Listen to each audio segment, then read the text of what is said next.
Hi, this is Steven Saltzman, and you're listening to Cracking the Code of Spy Movies with Dan and Tom.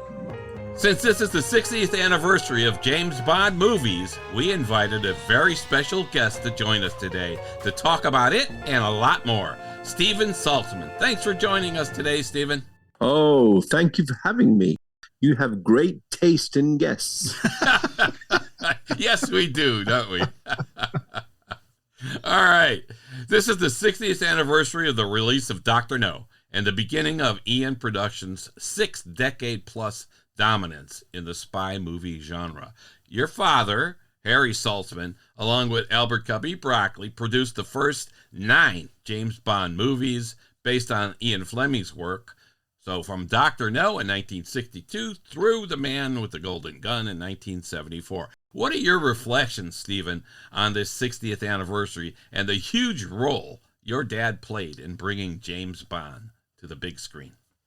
Well, I think above all, Harry had a sense, that's my dad, had a sense that it was essential never to allow the audience to get bored.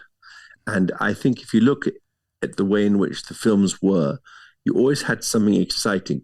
And it's really there's a secret sauce in all this, which is good against evil. And that translates into every culture, every religion, pretty much anywhere in the world. We understand the concept of good versus evil. And my father was completely obsessed with that aspect of the secret sauce. Absolutely. It wasn't just in Bond either, because, if you look at Harry Palmer, it was still good versus evil, even in that series. And somehow, when you look at Harry Palmer very briefly, the baddies have not really changed, have they? That's true. No, they haven't. And really, this is what the world is always about, right? It's always good versus evil, and but hopefully that's a universal truth, isn't it? Hopefully good win. Take a look at, say, the Bond genre. Yes. You definitely had the Bond baddie and the Bond goodie, and you also had the Bond girl. Yes. It's almost become a concept like Kleenex. We don't actually know that Kleenex is a brand, right? But the reality is, you need to have a baddie to have a goodie. That's very true. And that formula has actually survived 60 years because at all times, and it was actually taken, lots of different things like Mission Impossible just took that formula hand in glove. Yes. Concept of how do we fix something? Batman did the same thing. In the 60s TV series, it was always putting someone in peril. How does good triumph over evil? Yeah, it's a great formula. It works for Bond, and it works now for many, many other movies as well. Could you talk a little bit about your father's role in acquiring the rights to the James Bond movies and kind of the workings he had with Ian Fleming? Because really, I think it's your dad's negotiations with the Fleming people is exactly why we continue to see James Bond movies right now. That's a very fair question, too. The reality is that Ian has trying very hard to make the film prior to my father getting involved and had failed. There was a TV version in America. Yes. There was people had lied to him, and he'd actually come across Hollywood. And I got to be honest with you, the relationship with my father and Cubby came about because my father has a ticking clock to actually get a script done before his option failed. But having said that, I think Ian, my father, had a relationship of trust, because at the end of the day, Ian had it up to his eyes with everybody promising him something, and he trusted my father to get the work done. They'd been in the trenches together. There's some conversation about them being both placed in Ontario in Canada called Camp X. Yes. And in fact, also Roald Dahl was supposed to be there as well. And this is an area where Canadians were being prepared to enter the war by Americans who are typically neutral. But if you look on any of the services like Google or Wikipedia, there's a lot written about Camp X. And my father was certainly at Camp X. He spoke fluent French and had already had some experience in Europe, because my father had also done some work in France, specifically in variety and entertainment. Mm-hmm. And so he was Canadian, and that was very helpful for him to come into the theater of war as a bilingual person. But my father actually fought in American uniform. He was seconded from Canada, And when America came into the war, my father wore an American soldier's outfit to do so. And during that whole period, I get a sense that Ian and my father had a kind of knowledge of how to trust one another. Ian Fleming was working for the Times of London, and my father was working for the organization that existed called the OSS before the CIA. Yes. And the two of them had a kind of a relationship where they could understand each other and be trusted one another. Yeah. So this whole business of Hollywood and films was to a large degree anathema to Ian Fleming, who understood a man's bond, and my father helped guide him through that process. But the reality was my father did not have the £500 necessary to pay for the script. And Cubby had much better distributed relationships, certainly with people at United Artists like Arthur Krim and the head of publicity, Maya Beck. And all those people were able to actually and David Picker were all able to make a decision on an introduction by Harry and Cubby on a trip to New York to actually make the movie. And that was really what Cubby was strong at. Cubby was certainly knew Hollywood in a better way than my father did. Yeah, and really, your father's, like you said, Ian Fleming in the war, of course, with the naval intelligence, and your dad had, like you said, the OSS was involved in this spy world as well. So there was probably a symbiotic relationship between Ian Fleming and your dad there as well to kind of bring things along with that relationship. So that was kind of cool. What I was going to say was that at that time, there was a lot of blah, blah about people operating in Hollywood, and he'd had a lot of failures. And my father knew that his weakness was what Cubby's strength was. So whilst Harry recognized the gift of what Bond was in the written page and how it might translate to a movie, he did not have the platform or the access or the network necessary to get it financed. And that's where Cubby's strength came in. But remember, Dr. No went horribly over budget. Yes. And at the time, the studio, who would now today say, okay, over budget, big deal, the studio at the time had a big risk because they really were talking about 1963 money, and it was huge for that. Yeah. And it was a foreign actor, it was English, it was untested. So there was a lot of people, Arthur Krim, David Picker, and Maya Beck at United Artists, who truly banked on the relationship that Cubby brought. So Cubby did the finance and the money side, and Harry had the vision that a book could turn into this film, because these books had been available for a while before my father optioned them. Yes. And I must tell you something, Mankiewicz's script didn't hurt either. Right. Yeah. It's a good script. Yeah. So I think that was a great relationship because you're saying the partnership between Cubby and your dad each brought something to the table that the other didn't have, which was terrific. And I think your dad's relationship with Ian Fleming in working out the agreement in the first place, it included something that said, I think, that if this was successful, and I think your dad working with Fleming's folks said this, if it was successful, and they ran out of Ian Fleming material, because Fleming didn't write 20 or 30 or 40 books. He had like 11 novels and some short stories and whatever, that if they ran out of Fleming material, that they'd be able to move on and produce and come up with original Bond movies in the future, which is why today... Just think about the fact that back in 1963, my father thought this would go run and run and run, and they'd run out of the books. Yeah. That is an incredible reality. And if you look at the contract I sent you, it specifically says subjects and the character. Because the reality is my father saw this as something that would run and run and run. Like a bit like the Ivanhoe series, like the series which has every week you need another episode, you know? Yeah, the vision. Yeah, the vision on that was fantastic. And literally, that's why we have Bond movies today, because of your dad. So that's fantastic. And that kind of vision, few people have. So that and I also like how you were talking about, though, how it was your dad said, you know what, I need help here. I need somebody that can do X. Mm-hmm. And then we need somebody else that can do Y. And how they're willing to say, I need help here. Go and find the right people to do that. And they were able to do it. I thought that was fantastic. I mean, you talk about a symbiotic relationship. I tell you something. Last week, or 10 days ago, I was in London, and I saw Cubby and Harry's desk because they worked at a desk together. Yes. And I don't think the piece of paper was what kept the partnership together. I think partnerships work when you feel both partners are doing something, and you do it because you want to be in partnership, not because a piece of paper says you have to be. Yes. And to a large degree, you can see how the movies changed when Harry no longer was doing them. And that kind of gives you a sense of what each person brought to the party. Mm-hmm. Yep.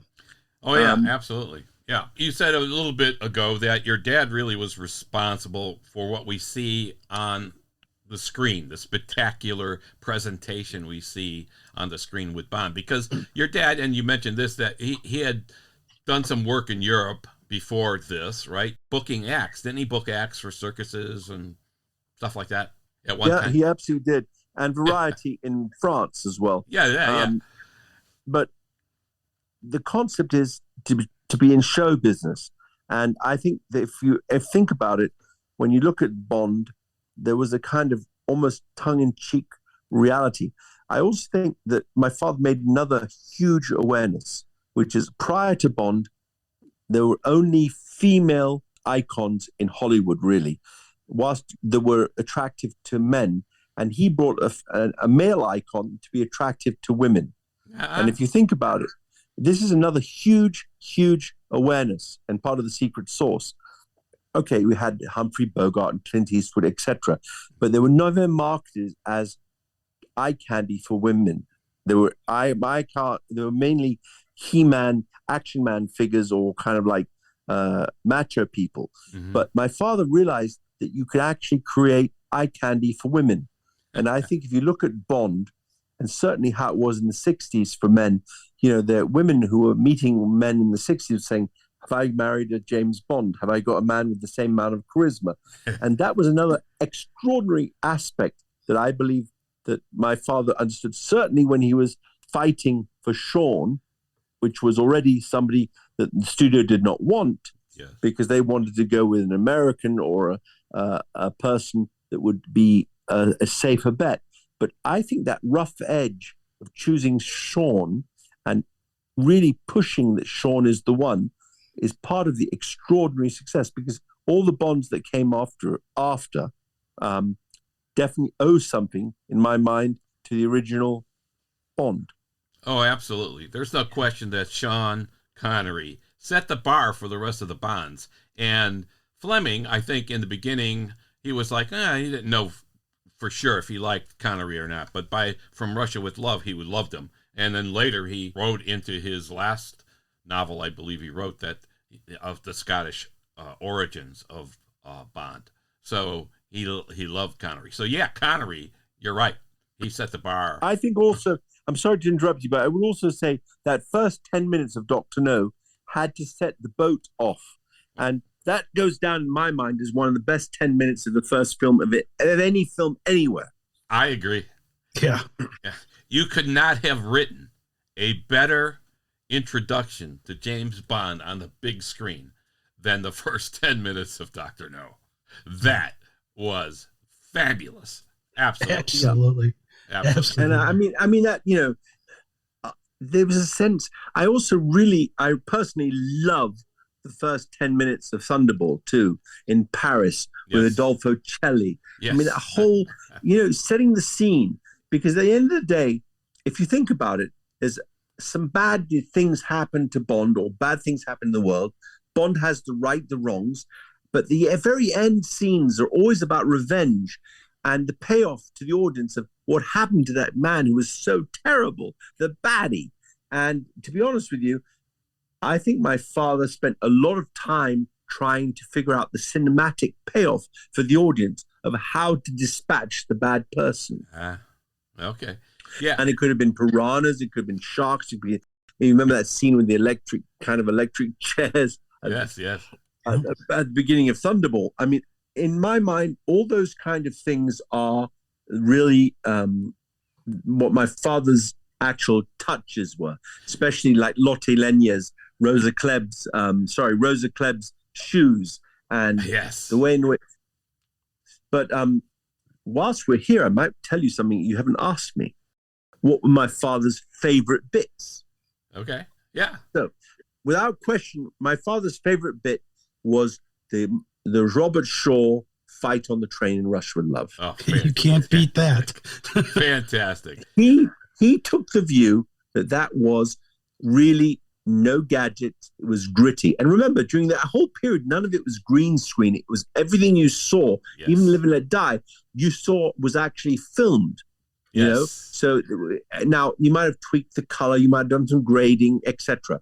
But when you look at Rush with Love, when you look at Thunderball, everything you see there, with the exception of, say, some of the miniatures were used in the Thunderball underwater scenes. I'm sorry to skip around, but I'm so excited about the subject. Oh, yeah. So are we. So Thunderball's interesting because if you think about Thunderball, it was before Jacques Cousteau made his movies underwater. They didn't have the cameras to shoot it. Yeah. So much money, like 15, 16 million US dollars of money from the 70s were used, or 60s rather, were used to make Thunderball and to actually try and film underwater sequences, which is revolutionary. At the time, yes. That was so cool. It was. Now, I do think to a large degree, because we've seen so many things since then, there's a bit datedness, but it still holds together. It's still such a forward-thinking movie ahead of its time in so many ways. Yes. And this is exactly what we're saying, that your dad, his experience booking the circuses and so on, and everything else, he had this idea of putting it on the screen, showing it on the screen, because I think at one point they stopped using elephants in the circus because it was too expensive to transport them and feed them. And then the interest in the circus kind of fell off. And your dad said, hey, these movies, Bond movies, it's show business, really. It's a show. Give them their elephants. And I absolutely guarantee you, this is my father's voice. You're speaking my father's voice, because his view was it was a cardinal sin to bore the audience. Yeah, there you go. At no point in a Bond movie, if you look at Bond movies, they were paced. There was always the opening scene, followed by an extraordinary moment of sending somebody on a mission. You know, all the bits and pieces are there. Look at the opening of Goldfinger, for instance. Look at the opening of... Yes. It's just extraordinary amounts of things. Now, I also think you need to put everything in perspective with where we were in the 60s. Yeah. In the 60s, we weren't traveling. Nobody knew about places like Japan. I mean, if you think about it, when they made You Only Live Twice, you know, Japan had just finished a war where they were attacking everybody in the rest of the world. And they'd just come back with the Olympics in 65, but it's still, nobody had seen any of this place. And so it's almost like a travel log. Bond was like a travel log, taking you to places all over the world. And those places today, whether it's PP Island in Thailand, or some a volcano near Mount Fuji, all these places today, look at Piz Gloria in Murin. Yes. All these places today are still selling 50, 30, 40, 50 years after James Bond. This is where James Bond came. This is where he went. It's the greatest travelogue documentary of the world. And Bond went there first, whether it's the mountains of Spitsberg, whether it's South America, whether it's literally Bond was there first and made people want to go there, put him on the bucket list. Absolutely.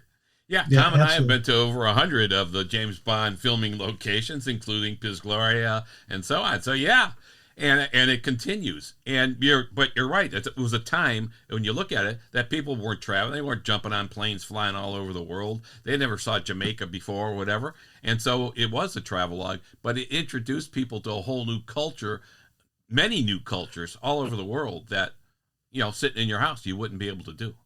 And so that was pretty fascinating you said that, because I have here, and if you wish, I'll send them to you, a photo of the inside of my father's passport. So that'd be awesome. Imagine the 60s. You just go imagine the 60s traveling like diplomats all over the world. Yeah. And of course, I also feel very blessed because I got to do those travels too. But yes, we're going to ask you about that. We want to ask you about that because that is something I think you have a unique perspective, not only because of your dad, but when you were a young boy and all the filming was going on, Dr. No and so on. When you and I talked in previous conversations, you said, Stephen, that you were on location for the filming of a lot of those movies, right? So certainly was, and so it was really helpful. For me, the filming was basically the family business. So the family business would go filming, and I always wanted the filming to occur during my vacation time in the summer because that would always be the best. Yeah. My parents were very, very fastidious about making sure we didn't miss school. So the worst case scenario was when they would travel for films and it was the middle of the term and I couldn't go. But I was very fortunate because a lot of stuff was done in front of me. I was present for all the stuff in New Orleans and Live and Let Die, in Jamaica. Wow. I was present for all the filming in the UK for Golden Gun. I was present for Russia with Love, Goldfinger, and I have pictures of me on set. But I will say that without question, I never thought of it as something extraordinary. I thought it was the work my parents had to do. Now, you asked a question earlier, which is, did the work come home? It most certainly did. Yeah. In that literally the entire group, there were cliques. So as you may or may not know, there was a line producer. One film was Harry, one film was Cubby, and that would be the producer would be on the set of all the scenes, and the other producer would be staying in the offices in the UK and handling the relationships with all the different distributors. So it was kind of like an A producer and a B producer. That's how they kind of division of labor. And their offices, after a period of time, were across the street from each other. They no longer shared the same desk. And they would actually have the teams look on both sides. So there was a kind of a really great collaborative feeling. The people I grew up with were Ken Adams, who was the producer of all the sets. And the other person I saw the most was Maurice Binder, who did all the logos and the opening credits. Yeah. Those two people and their families would be people I would see literally on a weekly basis. Wow. Growing up. And with regards to the Bonds, my mother had a very strict rule, which was no one was cast in James Bond unless they came for lunch or dinner. Oh. And usually it was it was, we had to see how they were around the table. And it was really family. So the people would come to us and we would meet them and we would actually have lunch with them. And my parents would like to see how they eat because they were very, very big foodies. Yes. And that was really an important aspect of seeing the person. We did not like snobby people. We wanted people who had children and lived normal lives outside of this role. And that's another part that's interesting here is all the children that grew up around Bond were still together. We still talk to each other. We still see each other. And at the 60th anniversary in the Royal Albert Hall, when I went into the place we were sitting, I found my friends of mine who were part of the Bond family, but with the children of the part of the people that we grew up with. Yeah. And we cry together, we celebrate weddings, happiness, sadness, and death, and bereavement. And it really is a family. Bond is a family. It's not just my family, it's Barbara's family, it's the Wilson family. People have known each other since I was born. I mean, we grew up, we're 6 months apart, you know?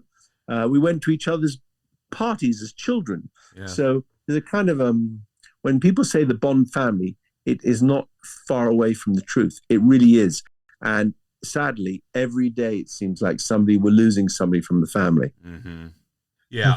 Well, and it's good to hear you say that about the family, though, because everybody you talk to or you hear about, they always talk about the Bond family. And it's like that story you just told there about, everybody had to come and eat. I love that. That really ties it together why it's such a family atmosphere. I mean, to be honest with you, Cubby would actually be on the set and be feeding the crew.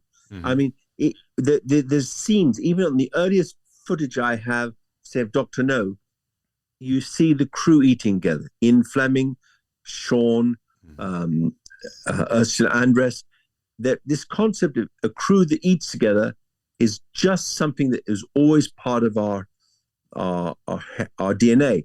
And it is extraordinarily important to know that Bond was famous for having great film set crew food. Mm-hmm. Okay, that's good. Yeah, but you're right. I think that raises the relationships to new levels when you eat together, because that really is an intimate kind of thing when you're dining together. And I think that was so important. And that you mentioned that, and that's fantastic to hear that. That's well, it's, especially when I think about how you were 2 when Dr. No came out. So as a very young child, you're getting exposed to these meals and stuff like that. That's pretty cool. And I used to do a mean trade at high school of Roger Moore, selling Roger Moore autographs to supplement my pocket money. No, I'm serious. Did you really? But yeah, absolutely. But I was really lucky because I was in high school, and my best friend in high school was a guy called David Heyman. And David, who was in school with me, his father, John and Norma, were film producers, but David ended up producing Harry Potter. Wow. Yes. Wow. Holy jeez. I mean, that worked out well for him. Yeah, but in the 60s, all these people, Lois Maxwell's son, who played Moneypenny, went to my school. We all were, it was a very different time, London. Mm-hmm. It was a very small community. And remember, we also punched above our weight because whilst a lot of films were being done in Hollywood in America, the reality was the entire nascent film industry of the UK was James Bond. It ultimately became Star Wars, Superman. Everything was done in London. And it still is done in London because there's a kind of a extraordinary quality of the crews in the UK. Mm-hmm. Do you have, when you reflect back on being on location for many of the movies, you look back on that, and is there one kind of thing that stands out for you, one memory that really stands out for you there that you think, wow, this was something? Well, I certainly think that without question, my strongest memory would be Live and Let Die in Louisiana and in the bayous, because watching those boats jump, and especially the one where the boats jump into the wedding cake. Oh, yes. I mean, all that. And reality is, Roger was driving the boats, and they had to flood the lawn there in front of the audience and waiting for the wedding, but they had to do that 3 or 4 times, and the boats actually did what you saw. Yeah. So if you ask me, what do I think? I think that today Live and Let Die could not be made, but because I think the subject matter is almost black exploitation. Yeah. But the whole scene going with that whole moment, the experience I had with people like Jeffrey Holder, Yaphet Kotto, and Teehee, and Julius Harris, all those people were extraordinarily nice people. Gloria Hendry. I mean, these are people that I have very, very strong memories, being in Jamaica, being in Ocho Rios, and also certainly being in Louisiana and the French Quarter Inn. Even that scene, just that scene when you're seeing the funeral going down. Mm-hmm. I mean, all of that is very, very burnished on my mind. Yes, I can imagine. I just think it's extraordinary. I also have very strong memories of Diamonds Are Forever, being in Las Vegas, and also seeing the scene with the Mustang, because I was there watching it in the middle of the night. What an experience, right? Yeah, right. I mean, really, you have a unique experience of all of this. Dan, you grew up like that, didn't you? Yeah, right. That's fantastic. Well, I grew up with good food. I also think that these people now have a dilemma, because I think they have a fantastic franchise, and I think they have to figure out what's next. Yes. We were going to ask you what you thought of the future of James Bond, and you're saying now that it's going to be an issue, it's going to be a challenge. Well, I don't know. You've got one thing. You've got the idea of saying it's all a dream and he lived on. There were so many little indications about the future. That scene, I thought the parallels between the last scene in No Time to Die and On Her Majesty's Secret Service were huge. and about the fact that he fell in love, the fact that he felt enamored. But I also think that we may end up be going into this. Again, I have no inside knowledge, and I certainly don't even raise the subject with them because I understand as a film producer myself, this is something I would never tell anybody outside the link. Sure. But I can say what's very interesting is the people I used for IPCRESS File were the original people they fired from the last movie. Oh. So That's the people that ended up working for me, IPCRESS File, were directors and writers of No Time to Die. And they would not tell us why they left and quit or why they were fired. But it was quite clear that they did not want to do the film that the producers wanted. Okay. And unfortunately, in this business, the producer gets to call the shots because they also have to pay the checks. Yeah. Yeah. And funny how that works. And I can tell you, on IPCRESS File, I learned also how you have to make a lot of choices. And the choices always have an implication on the screen. And I have more respect for both Cubby and Harry because I can tell that they had many times a limited budget. Now they don't have that problem anymore. But the limited budget was such that they have to make a decision between a flying jetpack or a flying car or, you know. But every moment of the day, it's as if James Bond actually saw the future before the future became reality. Mm-hmm. Absolutely.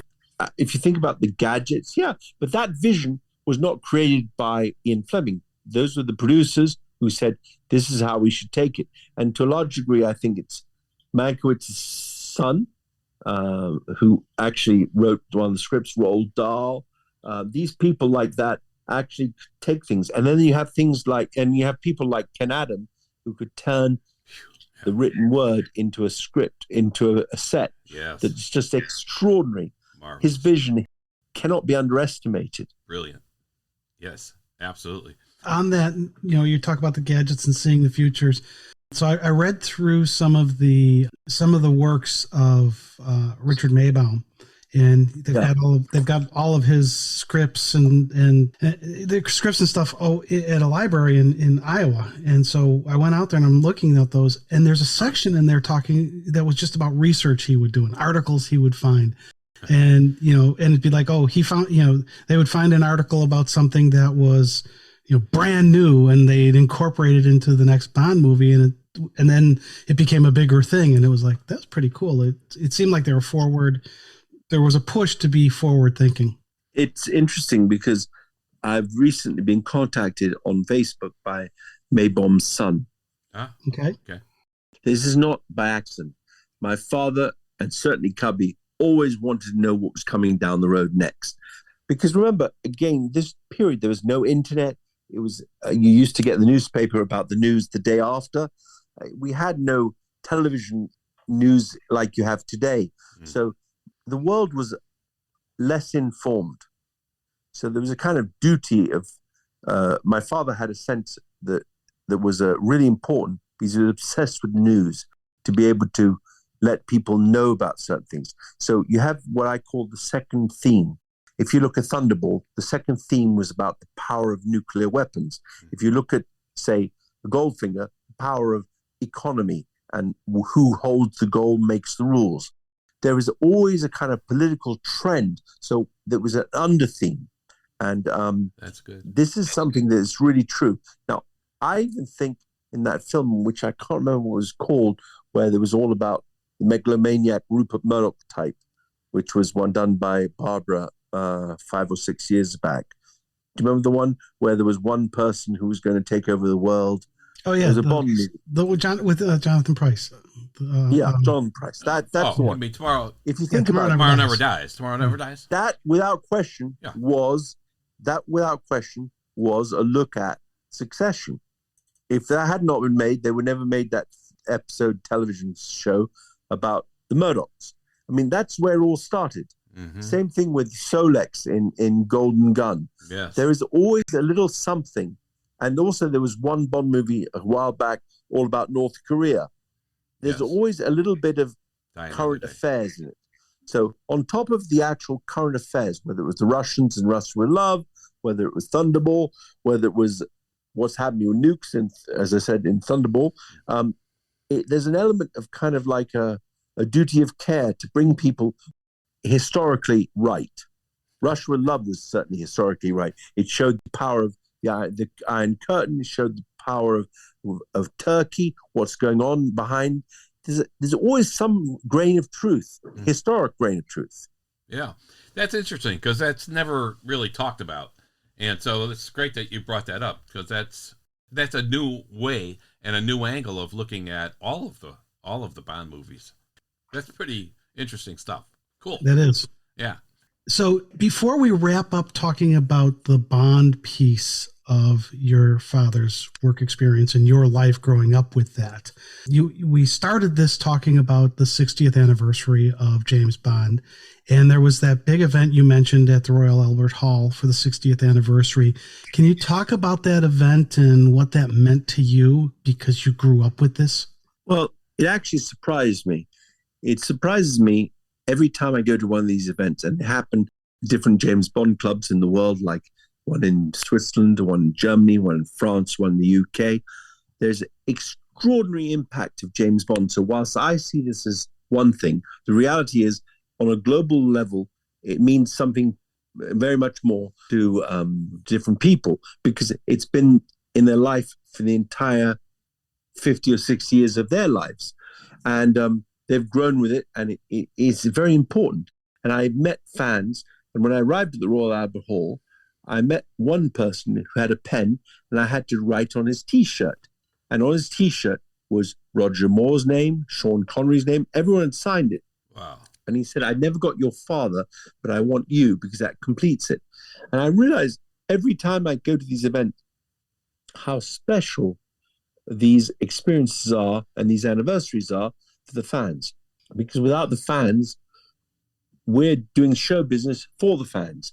And it's quite clear that I have a legacy, and I take this very seriously to represent my father's vision and what he created, because it's extraordinary. And as far as I'm concerned, we may never see something like this again. I mean, really, we've obviously had lots of Star Wars, we've had lots of Mission Impossibles, we've had lots of Bourne Identities, we even had a lot, but 60 years of James Bond, I don't think anyone's really come close. No, it's true. It's the length of the character and the production going on. Because I mean, you've got like the MCU. Everything seems to be MCU these days, but it hasn't been around. They haven't been doing it that long. I mean, it's the longevity that makes this work. Look, I think a lot can be brought to attention of when Bond wants to make an announcement who the new Bond is. The world stops. It's the lead story in every news channel from China, Russia, South America, Canada. What other movie gets that kind of publicity now? Everyone wants to see Avatar #2. Everyone's saying that's the next big thing. Fantastic. Or even the next Titanic. Fantastic. But the reality is Bond has, who's the new Bond song? What's the new song going to be? Who's going to play it? Who's the girl? It's as current today and as interesting to the world's press and fascination as it was in 1963. Yeah. In fact, more so. Yeah. No, you're absolutely right. And people are waiting with bated breath to find out what's going to happen next with the whole franchise, with who's going to be Bond. It's all fantastic. And 60 years of it. And your dad, again, huge part in establishing not only in the beginning what Bond was about, but what's happening today, really. Again. I think to a large degree, I have to agree with you. I think that set the ball rolling. Yes. And, look at a company like Aston Martin, who didn't believe in what they were doing. So much so they took the car they used in Goldfinger, fixed the hole in the roof and sold it in Miami because they didn't want to lose a sale. The reality is now that car today, the original car that they fixed up, would be worth so much more money. But my father had the vision, the book. Even look at John F. Kennedy. He was asked what's his favorite book, and he said James Bond. Yes. I mean, From Russia with Love. Everybody was into it. Yep. Now, Steven, tell us one last story about the location stuff. I know in You Only Live Twice, there was an incident where something occurred that saved your dad's life. It actually saved James Bond's life too, because so in 1965, my father or I don't know, it might be 64 actually. My father and a whole bunch of rest of James Bond crew, including his partner and Ken Adam, all flew out to Japan to ascertain where they're going to film You Only Live Twice. And my father, as I told you before, we're a family of foodies, was offered the chance to see a karate exhibition and eat sushi. And I don't think anyone really knew what sushi was back in 65 or 64, but I can tell you my father would be intrigued by it. And so he simply said to everybody, we're not going back to London tonight. We're going to stay another day and we're going to do this karate exhibition. And we're going to eat sushi. And the flight they were supposed to go on was called British Airways Flight 911. And it is famous because the entire plane crashed into Mount Fuji.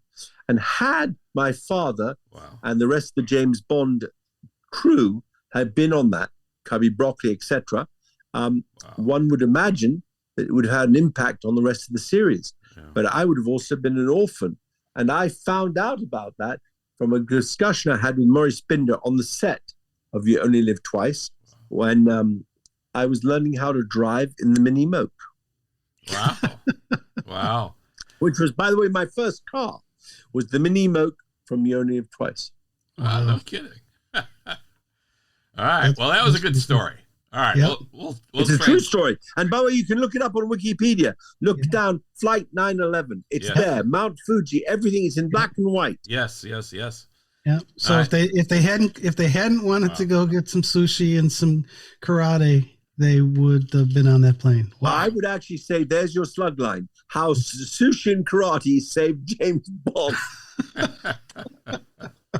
That's fascinating. It is. It's a great story. Yeah, we're glad the reality decided. Remember, we just did not have world air travel, and it was complicated, expensive, and it just was mind blowing.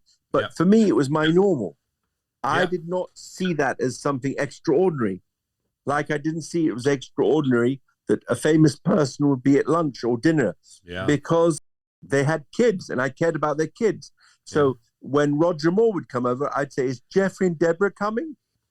I really only cared about who I was going to see, whether I'm going to see the family, the children, because we're kids, And by the way, I'll tell you one last inside story. Okay. My parents used to have these lunches on Saturdays, and the famous people would come with their kids, and the kids would always perform for the parents after lunch. And in the home we had like kind of a raised room, so it looked like a bit like a stage. And we would perform. We'd do terrible magic tricks. We'd sing. We'd be atrocious, but just horrible. However, without question, this was something that the parents would love. And that's when you realize, whether you're Roger Moore or you're Harry Saltzman or you're a man down the street, you have a kid, you care about their homework, you care about their well-being, you care about their education. And it's absolutely vital, as far as I'm concerned, that you realize that all these famous people are just normal. They have the same problems you have, the same issues you have, same concerns you have, and that's what I want to get. These are only famous because of their works. Yeah. But every day of the week they have the same concerns. Sure. This is good. Did I pay the electric? That's the unique vision. That's the unique vision you have that I think that perspective is so valuable to share with everyone. That's really cool, Steven. Thank you for that story. And the challenges were always how to take something and make it theatrical so that it becomes entertaining as well. Yes. I mean, really just doing something as simple as killing somebody, as my father would say, shooting someone dead takes 5 seconds. I need to be 2 minutes. Yeah. There you go. Put it on the screen. Yeah. And if you go back and Bond, you look at the shark, that the piranhas. Do you remember the one of the piranhas? Yep. Yeah. I mean, who'd ever heard of piranhas that time? No, you're right. I mean, that kind of clever vision in writing is part of the whole Bond story. And I think a lot of credit has to be given to the actual script writers, because many of those things were extrapolated out of the books, but they weren't in the original books. Yes. I mean, the films actually took it to another level, I think. I don't think they did. I don't think they were better than the books, but I think they were unto themselves. Yes, that's a good way of putting it, unto themselves. Yeah. Right. I remember, for instance, okay, I'll give you another story. So I remember during Live and Let Die, my father said to me, "We're going to Spain." I said, "What? We're going where?" "We're going to Spain." I said, "Okay, we're going to Spain. What are we going to do there?" "We're going to meet an artist." "Oh, really? You're going to meet an artist? What's this artist going to do?" "He's going to draw the tarot cards for Live and Let Die." So I arrived there. I have pictures taken with him, and It turns out we're with Salvador Dali. I mean, just some artist. Yeah, but for me, as a 12 or 13-year-old boy, it's the most boring thing in the world. I'm going to go and hang out with an artist. And it turns out, by the way, his paintings or his drawings were too pornographic for it to be used. Oh, my God, really? But the tarot cards were kind of doctored. But the tarot cards that Jane Seymour used were all done by Salvador Dali. Wow. So he cleaned them up a little. Yeah, but wow. I remember Jane Seymour. So Jane came over to the house, and she was just married to one of Attenborough's sons. And about 6 months ago, about a year and a half ago, I was in Monaco at an event, and I said to Jane, I saw Jane there, and I said, "How are you?" She said, "Oh, your father discovered me." I mean, and you talked about Dad's other films. I mean, he discovered Olivia Newton-John even before she did Grease. She was in a terrible movie he made with Don Kirshner called Tomorrow. I mean, he even made a film with Herb Ross called Nijinsky. He made a film. His last film was with Amir Costa Rica. It was called The Day of the Gypsies. But there's some howlers in there. I mean, there was Iron Petticoat with Bob Hope, who was another one of his people he used to know a lot of. I mean, there's a lot of movies. I don't know if you saw it. Call Me Buona was also not such a great movie. Right. I mean, you have hits, you have misses, but boy, when you have hits like Bond, it kind of denigrates the misses, doesn't it? Yeah. Yes, it does. And of course, all the Harry Palmer stuff, right? IPCRESS File, Funeral in Berlin, $1 Billion Brain. I mean, he was in on that and bringing that to the big screen as well. You got to understand that was seen as not very positive at the time. While Cubby went on to do Chitty Chitty Bang Bang, right? When Harry decided he wanted to do another spy film, I can tell you that did not play well to the home crowd. Sure, I can understand that, but it was a completely different kind of spy. I mean, certainly un-Bond-like. Very much so, and that was part of the thing that I made sure of in the last series that we did for ITV and for AMC in the US, which was to make it un-Bondy. Yes. And I had some lovely, lovely, lovely compliments from the family about that, the Bond family about IPCRESS File. And maybe we just gave them a way to bring Bond back. No, it's possible. Hey, yeah. There you go. Yeah. At the end of the day, I think IPCRESS is like Spy with Crown, the Crown with Spies. It's a kind of period spy piece. Yeah. Okay, so since you brought that up, when we talked last time, when the series came out in the UK, we had a conversation. You asked me what I thought about the 6th episode. Yeah. And we were very couched in how we responded because didn't want to blow it. We didn't want to blow it, and it hadn't come out in the US yet. And now that it has, that episode with what they did with the Harry Palmer character, was it received differently in the UK versus the US? Yeah. No. Well, I think there's certain areas that are different for Europeans than there are for Americans. Certainly gun violence, issues regarding race, and issues regarding abortions are dealt with completely different between America and the UK. I'll give you an example. In the very first or second episode, there's a scene where somebody has an abortion. Mm-hmm. that's on the film in the UK, whereas that was cut out for America. Mm-hmm.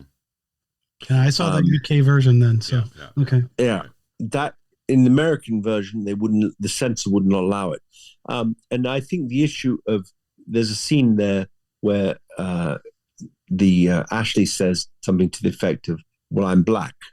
right. Now, Yes. the reality is you'd have to say something like, "I'm an African American," or you would have to not draw attention to that.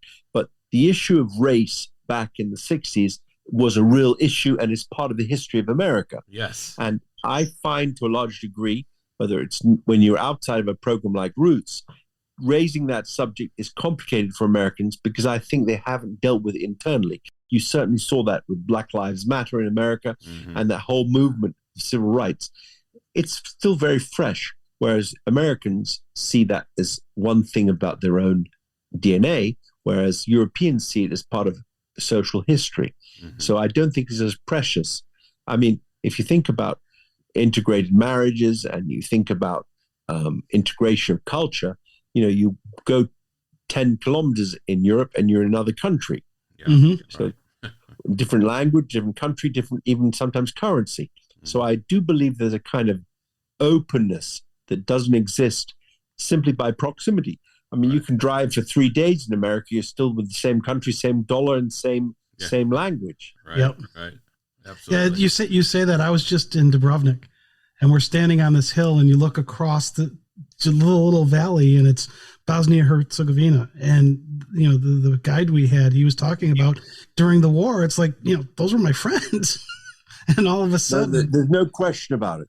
Yeah. And Macedonia as well, the whole area, and Slovenia as well. I mean, all of the Balkans are now friends.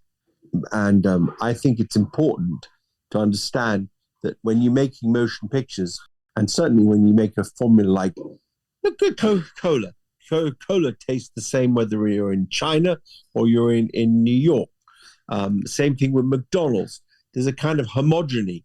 And I think the trick with James Bond, without question, was the fact that it resonates for any culture. It was the same. It was the same formula that works.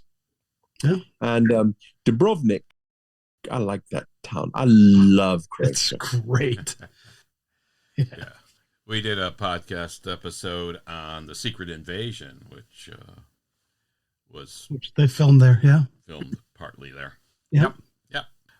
So there's an extraordinary. Croatia has an extraordinary film production. They have maybe 6 or 7 series go there every year. They did Game of Thrones there, and they have an extraordinary capability of quality of crews, and they really understand it. And on top of that, they give great tax credits, so there's a big incentive to film there. Great. All right, so the 6-part IPCRESS FILE series that you're an executive producer for, that launched on ITV in the UK and is on AMC plus in the US. Everyone should see it. It's a terrific series. It seems to be it was pretty darn successful, and we're hearing rumors that maybe there'll be more coming. Well, it was certainly a bit like Bond. Dad definitely also got the rights to take the character and create more episodes, even if there are no more books. Okay. So that's good. But there was one film that was never made called Horse Underwater.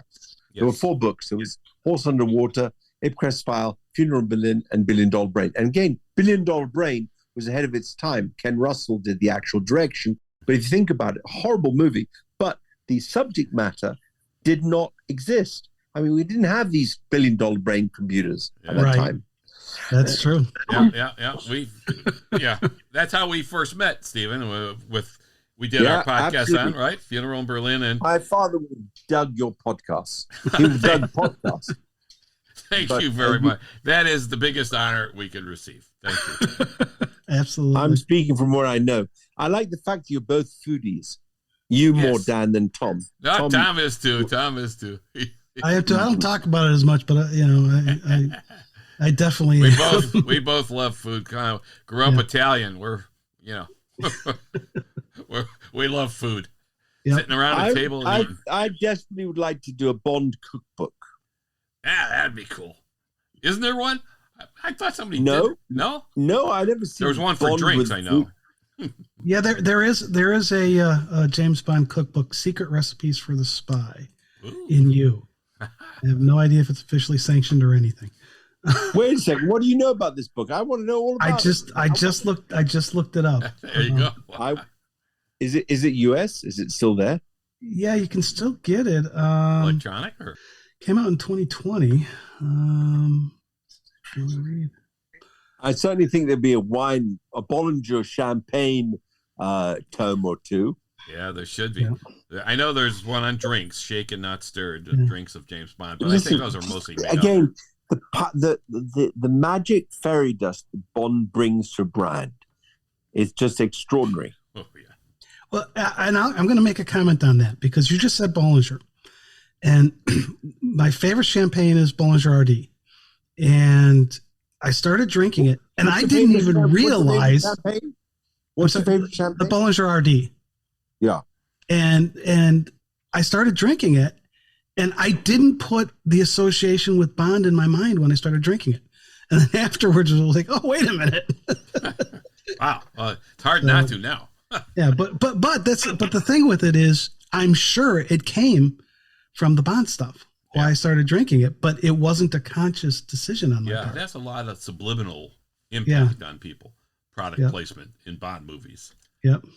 And it's got more and more and more. I mean, whether it's a car, whether it's Heineken beer. Yes. I mean, it really is in your face. Now it is. Yes, absolutely. Yep. I mean, even, you go back into, on Her Majesty's, the, north of the Caspian, and, they just comments like that, just here's a food that probably a lot of people had, in that case, the caviar, that a lot of people hadn't tried, but Bond brought it forward and, people started trying it. Yeah. I think there's some people need to think about who's been kind of been forgotten. I mean, do we really ever attribute someone like Telly Savalas to Bond?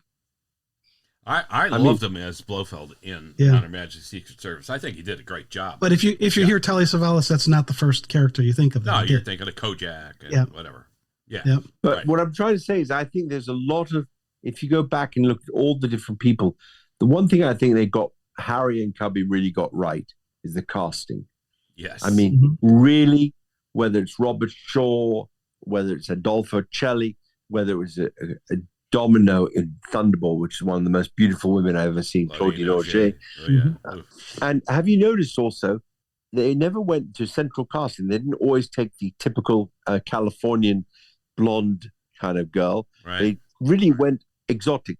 Even even if you look at You Only Live Twice, Wolfson had beautiful Japanese women. No one ever seen them before. Yes, yeah. And I think, and a lot of French women. Mm-hmm. And I think it's extraordinarily important to mention that Harry and Cubby found beauty throughout the world. Yep, absolutely. That's a great way of putting it. And that's part of the intrigue. It's beauty in people, beauty in the landscapes, beauty, in the cultures. Aren't you also intrigued about how you go from a size 14 woman, Ursula Andress, as the beacon or icon of beauty in 63 in Dr. No, and you go to Halle Berry? I mean, the gamut of what's beautiful has changed with the times. Mm-hmm. Yep, that's true. Yeah, that's true. Like you're saying, it incorporates the local current culture of stuff too, right? The trend, and I think that's also, it's a mirror of what's in. Mm-hmm. Yeah, it's a good way. Also, the way Bond dressed and the way in which things looked. I mean, there was we've traveled through history here. Do you guys have a way you'd like to see Bond come back? As punters? I think if you look at where they are, if the end of that movie is what the end of that movie is, they've painted themselves a bit in a corner. A bit. And they've got to go back to so that Bond's future really is his past. They're going to have to go back to maybe the 60s or him getting recruited or whatever. And that kind of is, to me, a little dissatisfying. Well, like a prequel? Yeah, they'll all be prequels because his future has to be his past because he's no longer around. So that part, I But what about if they just did another Bond movie and they didn't do it so far back, but they went back, say, 10 years? Yeah. Or go back into a period between, say, Russia with Love and Goldfinger. So just ignore the fact that No Time to Die exists? Yeah. They can make another movie. They don't have to explain it. Yeah, I mean, they will. I think they probably will do that. They'll just say, okay, let's just ignore No Time to Die and the ending of that. This satisfying part, I think, as a fan, as a Bond fan, or as a fan of anybody watching this kind of stuff, is that you know the end result already. If you know the end game already, then all the prequel stuff is kind of like, oh, okay, yeah, it's a good story, it's nice, but boy. So if I tell you in 1.5 years' time, at 12:01 in the evening, you can see the next Bond movie, and you've told me what you just told me, both of you, I'm sure both of you will be in line ready with your popcorn. Actually, I'm not sure. I'm not sure I would agree with it. Dan and I disagree on that one. I think I'm going to need to hear a little bit about it before I'm going to get in that line. I was very, very disappointed with the way they did that. Yeah, I would rather they do an Arthur Conan Doyle thing, and when Sherlock Holmes died, and the fans went crazy and said, "You can't kill Sherlock Holmes," and then the return of Sherlock Holmes. He writes. Well, on a pure punter, not producer, not involved level, I feel really to a large degree sad too. I feel bereft. Yep. Yeah. Yeah. But that sets them up the right to now unbereft me. Okay. See, now, when I saw that movie, I flew to the UK to see it because it was in the UK before it was in the US. So I flew to the UK to see that movie, and it was a long flight home. When you say being bereft, right? Just thinking about that, it was like, I was at the Royal Albert Hall. You were at the Royal Albert? I wasn't at the Royal Albert. I went up. We have a colleague of ours who does some of these episodes with us, and she's in the Midlands. So I went up there to watch it and met her, and so it was nice. But I got to tell you something. Everybody wanted one thing, to see one thing in that movie. James Bond will return. We'll be back at the end. They sat through the credits the whole way. I was one of them wondering if they were going to do that. Very last. Because quite honestly, it would have, if it was the end, it wasn't a bad way to end it. But since they then said James Bond returned, your head's going like, what the? But I sat there waiting through the credits to see if that popped up. Many people and left. They killed the problem. The problem is they've also, when you say they made a bit of a problem for themselves, they killed all of Spectre, right? Or they outed all the baddies. I mean, really, they have to come back from a long way. And by the way, they had to go for a long way to get Spectre rights back in. That's right. Yeah, right. And now they kill them all. And then, of course, if you go backwards in time, then you could bring Spectre back. You could bring Felix Leiter back. And they sold all the rights to Amazon. Yeah. Yeah. Right. It's kind of a... On a more positive note, you mentioned, I'm going to back up totally here, right? When we were talking about the Harry Palmer thing, and you said that Horse Underwater wasn't made, was that implying that it might be? Yeah. Awesome. It's a great story. I don't know if you know the story, but the story is fantastic. And it would be listen, obviously everyone wants to see Funeral Berlin or $1 Billion Brain, but I think Horse Underwater is extraordinary. Okay. So you thinking that's going to be a movie or a series, or? If you can't answer it, just say you can't answer it. That's fine. I think it'll come in some way, someplace. Okay. Right. We'll leave, we'll leave it at that. No, but I mean, you asked me on your questions, what else am I? I've got 5 film projects, 5. Wow. And one of them I wrote. Oh, really? Okay. During lockdown. Nice. So I actually decided to do something I'd never done before. I'll tell you 2 stories. I wrote a story during lockdown, and I sold it during lockdown. Wow. So it's a romantic comedy. Don't worry. However, having said all that, I also optioned a book, a spy book. Okay. So I'm actually, and here's where we go into the department. Steven is giving you a scoop because I haven't told anyone about this, but I'll tell you. So I read a book from an author, and a published book, and I optioned the book. It's called The Abbot, but it's a French book. And the book is about the Secret Service of the Pope. Okay. That could be very intriguing. And it's all true. There's about 28 books written about it, but this is about the actual man who's the head of the spy service for the Catholic Church. Yes. It's all true. And I'm so intrigued about the fact that the spy who's not allowed to sin. I just found this so interesting. And that's kind of an interesting dilemma. Yeah, but it's extraordinary because he does God's work. And this man's bond with the Bible. I mean, there's no other way to put it. It's bond with the Bible. I'm absolutely intrigued by bringing this to the cinema because it's a published work. There's a true story. The Catholic Church has a secret service, and they have a man who runs it called the Abbot. And I want to do a story about this. Now, as do, by the way, the Israelis with Mossad, and as do the Arabs. So all three major religions have a spy service, but no one's ever done a film about the spy service of the Catholics and how they talk to everybody. Wow. That would be interesting. That's an interesting web of that has to be there. There's got to be some fantastic. When I said you I have 5 film projects, that is, you've heard 2 of them. You might hear from the Pope himself. No, but I can hear your mind thinking. Just think about what these people have to do. There's a relationship, very strong relationship with the other religions. And there's a very strong relationship also with major Western organizations, mainly the United States and Latin America. And, if you think truthfully about the end of the Soviet Union, that happened through faith, through the Vatican, through Lech Walesa, through the Poles, through the Catholic Church. And that dropped the Iron Curtain. I mean, it's now back up again, but there was a period there where all of a sudden the Berlin Wall fell. You have to give credit to the fact that is definitely a Catholic initiative.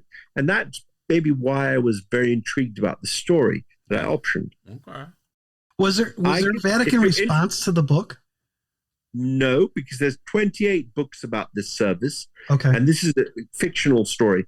I have had a little bit of it translated from English to French, or rather French to English. If you want me to send you the synopsis offline afterwards, I'll send it to you. That'd be great. That'd be great. It's kind of spooky.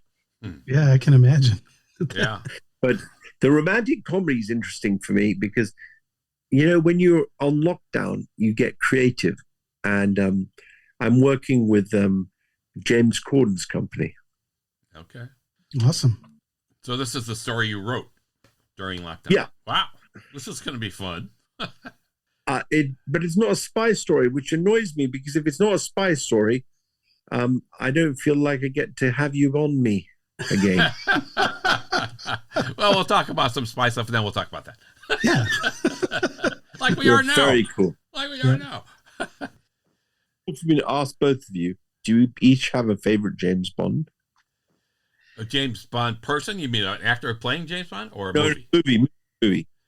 Well, yeah, I think really Sean Connery's my favorite as a Bond, and From Russia with Love is a terrific movie, fantastic. Goldfinger and From Russia with Love, I think, are really top movies, almost perfection, really. Yeah, and for me, this is one of those that it changes based on the day, but at the top is always From Russia with Love.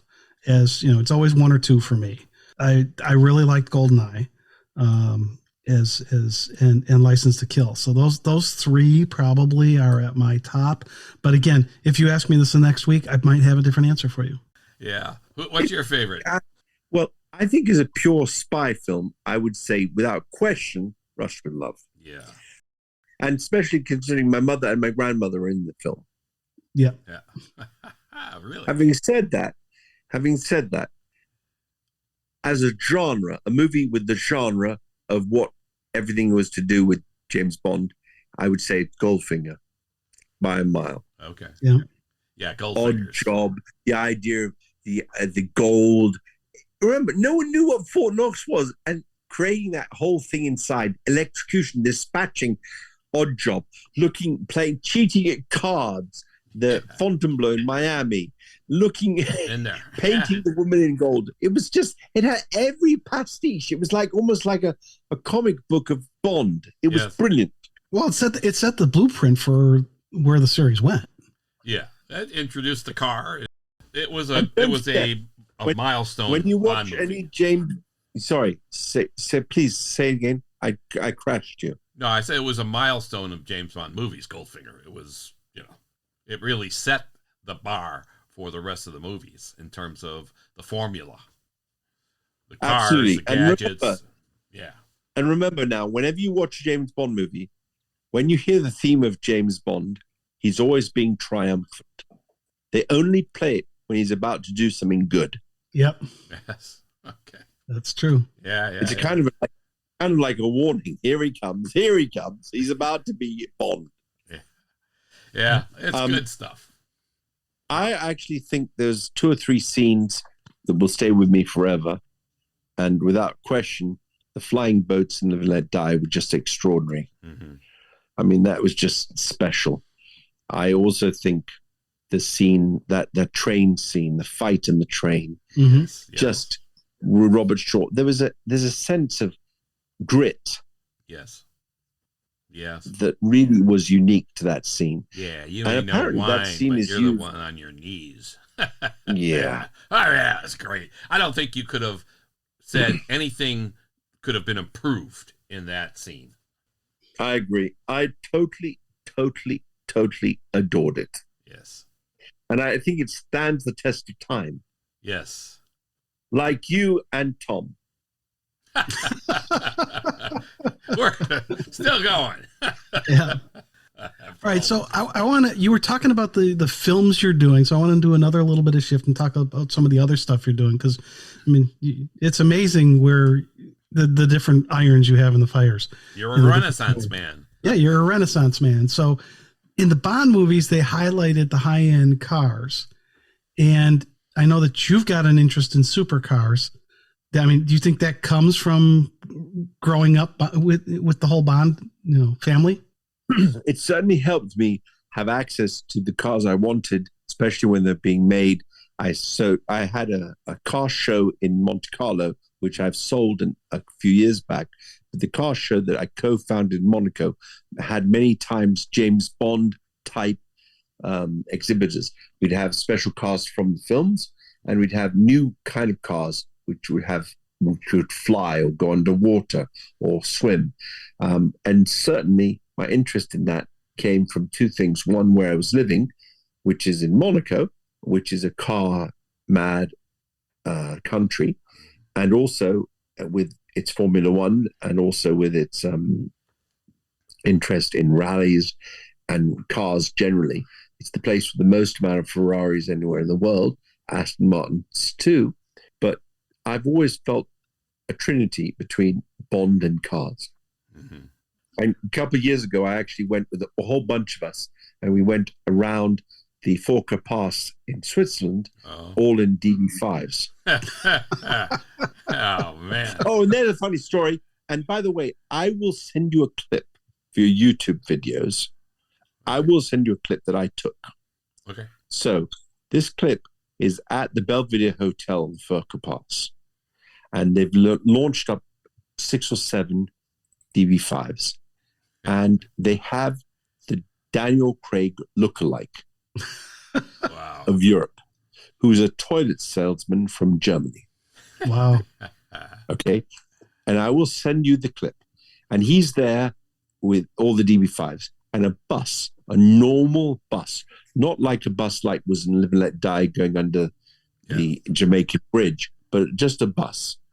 Comes round the Belvedere Hotel and he sees the guy looking like Daniel Craig. And he stops the bus. I filmed the whole thing. He stops the bus passenger on board. He gets out to take a selfie with James Bond.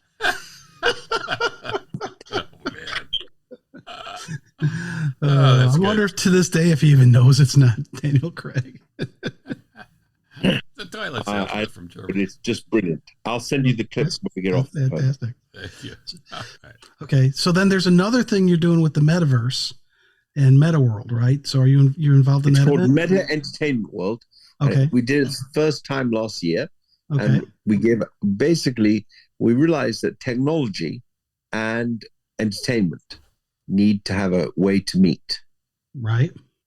Because at the end of the day, the technology would be the distribution, but we need the content to be distributed. Mm-hmm. And I felt like the metaverse was going to be the new answer to the future distribution. And one of the things I showed last year was something called haptic wearables. So in the future, you'll be able to watch a movie and have your T-shirt make you feel what you see. So when somebody gets pushed, you'll feel the push on your T-shirt. And that's kind of the future of where it's all going. Right. So the things we're showing and we believe are coming down the pike are things like 3D screens with no glasses. You'll be able to look like, and you'll be able to actually have an immersive experience. And these things that are coming down the pike are the next stage. So if you can imagine, years ago, you used to care about your answering machine at home. Now you don't care about it anymore at all. Right. So it's the next stage of how you will be able to shop, do things in the bank, do things that you currently do on your telephone, but you'll be able to do it at the next level. So this conference, which we do in Monaco every year, is a conference that allows the people that do the entertainment or the content to meet and understand the technology, so they understand what's the best thing to go in the pipe. Cool. Awesome. That's fantastic. I generally believe that we have a duty to push it. And by the way, if the best movie I've seen in 20 years is called The Swimmers, and it's on Netflix. Okay. It's just extraordinary. I saw it at the film festival in Zurich, and it just blew my mind. And it tells me the cinematography, it takes you from hope to despair to euphoria. It's just exquisite. Great, great, great filmmaking. The Swimmers. It's on Netflix. It was funded by Netflix. A true story too. Cool. All right, we'll have to check that out. Take that one. Yeah, we'll take a look at that one. All right, this is good. Fantastic. We talked about a lot of stuff. Thank you very much, Steven, for joining us today. It's been fun going through the Bond movie history with you, your father's huge impact in the James Bond franchise, and all the stuff you're doing as well, and carrying on your father's tradition. Thank you very much for joining us. Someday we'll meet you and have a cocktail together. And have no cocktail. We have to eat. And I'm good with that. Yeah. And eat. Yeah. Any excuse for that, I'm up for. Okay. Hey, listen, because I'm feeling very charitable. If anybody has any questions, Bondy questions, I'm happy to give my opinion if they come through you. Oh, thank you very much. All right. Thank you. All right. We'll do that. We'll let you know who's saying what. Spy Movie Navigator approved. Well, thank you very much. All right, that's a wrap. Wow, lots of stuff that we did here. This has been Dan. And Tom. I'm Steven Saltzman. Right now I'm in Switzerland, you know. There you go. From SpyMovieNavigator.com and our podcast show, Cracking the Code of Spy Movies. Please subscribe to our show in your favorite podcast app and on YouTube. And yeah, we're all over social media too. Thanks for listening. We appreciate it.